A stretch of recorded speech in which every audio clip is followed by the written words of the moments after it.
बायजीद बस्तामी रहमतुल्लाह अलैह की वालिदा और उनके वालिद दोनों आपस में बैठे हुए, अब ये पैदा नहीं हुआ है, अम्मा की पेट में है, अम्मा की पेट में पैदा नहीं हुआ है। तो इसके वालिद कह रहे हैं अगर अल्लाह ने बेटा दिया तो हम उसको अल्लाह वाला बनाएंगे, हम उसको दीन का आलिम बनाएंगे, हम उसको नेक बनाएंगे।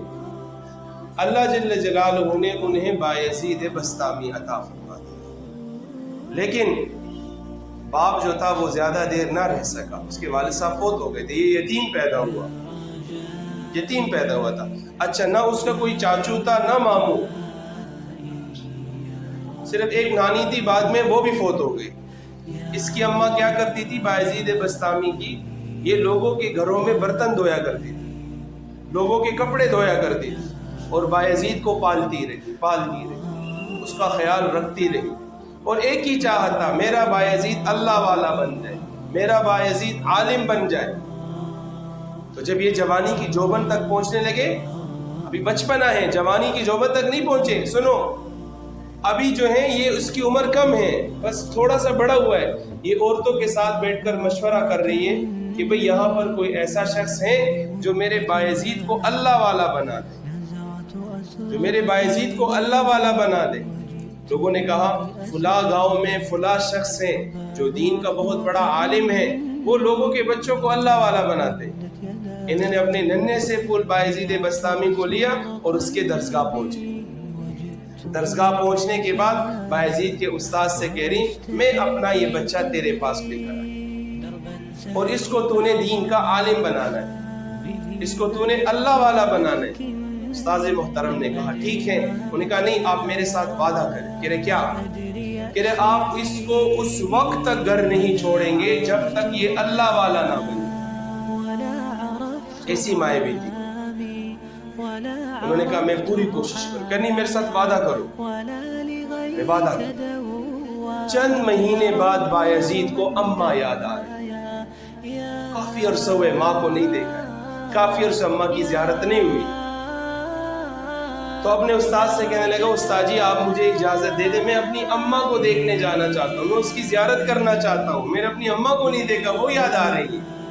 तो उस्ताद ने तो उसकी वालदा के साथ वादा किया था कि हम तुझे तब छोड़ेंगे जब तू अल्लाह वाला बनेगा। उस्ताद ने कहा ठीक है, मैं आपको सबक देता हूँ, आप इतना सबक याद करके मुझे सुना दे, मैं आपको इजाजत दे दूँ। उन्होंने कहा ठीक है।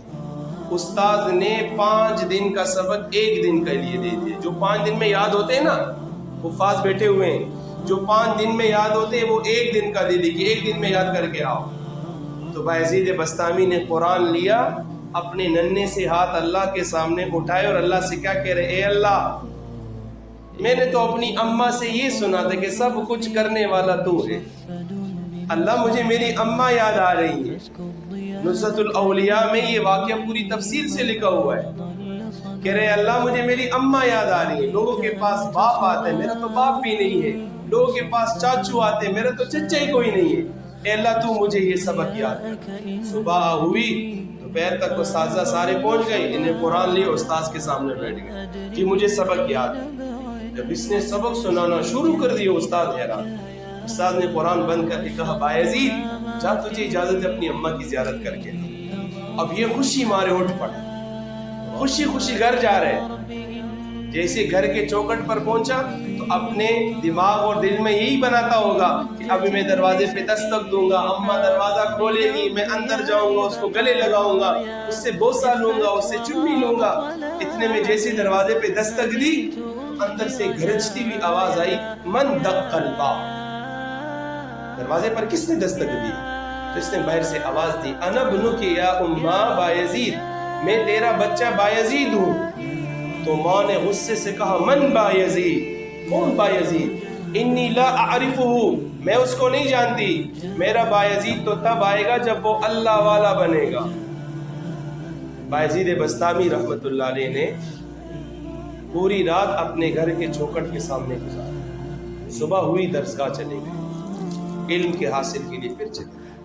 जब दरसगाह में पहुंचे तो आंखें सुर्ख हैं, आंखों से आंसू टपक रहे हैं। उस्ताद ने दौड़ लगाए, उसको गले लगाए। कह रहे बायजीद क्या हुआ? कह रहे उस्ताद जी मेरे साथ एक वादा करो, آپ نے مجھے پھر کبھی نہیں چھوڑنا گھر، مجھے تب چھوڑنے جب میں اللہ والا بن جاؤں۔ انہوں نے کہا بایزید ناراض ہو کر تو نہیں آئے ہو؟ کہہ رہے نہیں، میں ناراض ہو کے نہیں آئے۔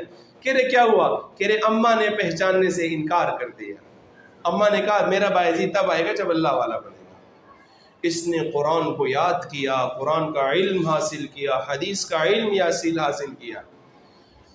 اللہ رب العزت نے ایسا علم دیا کہ یہی استاذ تہجد پڑھنے کے بعد جیسے سوئے ہیں، تہجد پڑھی اور سو گئے، خواب میں جناب محمد رسول اللہ صلی اللہ علیہ وسلم آئے اور کہا کہ بھئی عرش والے نے فیصلہ کر لیا بایزید اللہ والا بن گئے، اس کو اجازت دے دو کہ اپنی ماں کے پاس چلا جائے۔ فجر کے بعد استاذ نے بایزید بستامی رحمۃ اللہ علیہ کو بلایا، اپنے سر سے پگڑی مبارک اتاری اور اس کے سر پر وہ پگڑی باندھ دی، کہا بایزید عرش والے نے تیرا فیصلہ کر دیا، تو اللہ کے ہاں اللہ والا بن گیا، جا اپنی اماں کے پاس۔ اب یہ دل میں پریشان ہے اماں زندہ ہوگی کہ نہیں ہوگی، اماں کا کیا حال ہوگا۔ جیسے گھر کے چوکٹ پر پہنچو، دستک دی، ماں نے فوراً دروازہ کھولا اور اس کو گلے لگایا، پیشانی سے بوسہ لیا، پیشانی سے اس کو چوما، اور اس کے بعد اپنی پرانا ایک مسلح، اس کا پٹھا پرانا مسلح پڑا ہوا تھا، اس کو بچا کر بیٹے کو بٹھایا۔ کہہ رہے بیٹا میں پہلے اللہ کا شکر ادا کرتی ہوں، میں 2 رکعت صلاۃ شکرانہ پڑھتی ہوں۔ بیٹا رات کو حضور صلی اللہ علیہ وسلم خواب میں آئے اور حضور نے کہا ہم نے بایزید کو اللہ والا بنا دیا، اللہ نے فیصلہ کر دیا تیرا بایزید اللہ کے ہاں قبول ہو۔ تو میرے بچوں، علم کے لیے علماء نے ایسی قربانیاں کی ہیں، یہ علم ہمیں ایسے پہنچا ہوا ہے، صرف اس چھوٹے سے ٹاپک کو آپ نہیں سمجھ سکتے، علماء کی قربانیاں ہیں، پھر اس کے بعد ہمیں علم حاصل ہوا ہے، پھر مجھے اور آپ کو علم حاصل ہوا ہے۔ علم اللہ کی طرف سے ایک بہت بڑی نعمت ہے۔ اور پھر علم والوں کے بارے میں اللہ کے رسول نے فرمایا من سلک طریقا یلتمس به علما سهل اللہ له طریقا الی الجنہ، جو اس راستے کو چنتا ہے، جو اس راستے کو انتخاب کرتا ہے، جو اس پر اپنے قدم